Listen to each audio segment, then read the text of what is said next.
Alright, as you guys know, I'm getting ready to hopefully permanently check out of Seattle. And I thought this would be a great opportunity to talk about a life analogy that I noticed. So, this past year I started playing Pokemon TCG competitively. And at the tournament, there's a girl that I like. Now, up until last week, I was planning on staying in Seattle quite a bit longer, right, until I find some opportunities elsewhere. And I really liked the group of people I was playing Pokemon TCG with, but there was also a girl there that I had a crush on, and I held off making a move on her because I didn't want to risk the dynamics of the rest of the group, right? If things didn't go well with her, that would kind of jeopardize everything else. And at the same time, I can still talk to her, right? But now that I've decided to check out of Seattle, that risk no longer exists.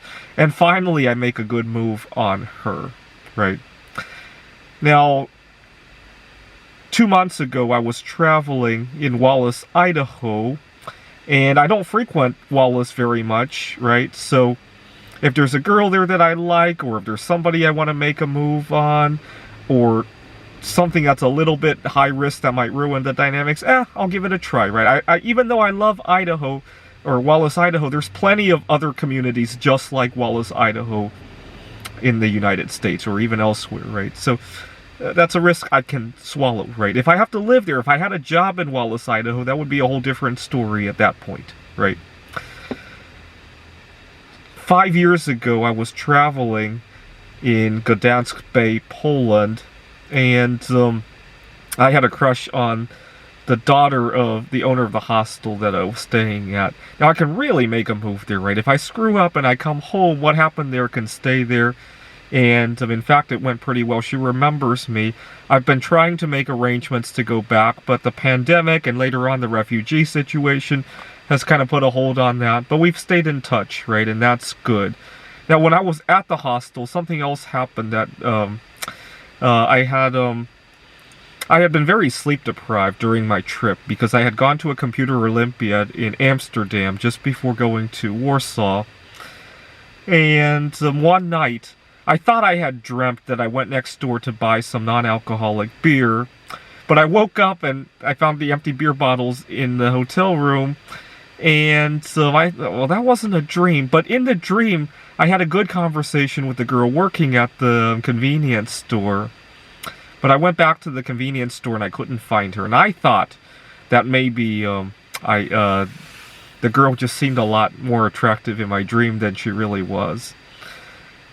The following year, I went back to Warsaw, and I made a beeline to the store to see if I could find her. That was the first place I went to after I got off the bus, if you could believe it. And I found her, and she remembered me. And the reason she remembered me was because of how unusual it was for somebody to go to the store at 3 in the morning to buy non-alcoholic beer.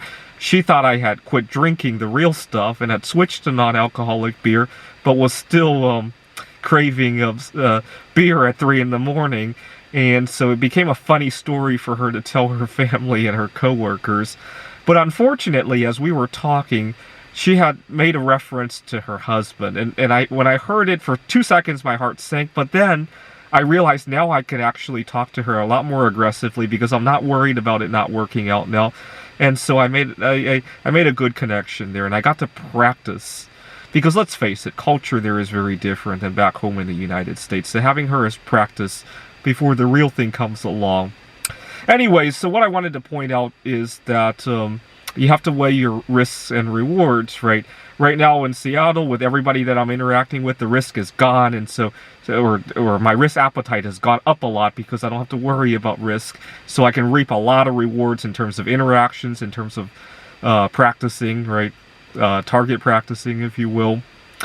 And as for our investments, one thing I can advise everybody to do, this is universal, is you want to take care of your body. And the reason for that is if you keep your body well and you're not forced into having to retire when you're 60, 65, you can always retire when you're 60 or 65, but you're not forcing your body to to force you to retire. Now you can afford to take more risk with your investment, and with those extra risks, you can reap more rewards, right? Just like right now, I can afford a lot more risk with interacting with people here in Seattle, and I can reap those rewards.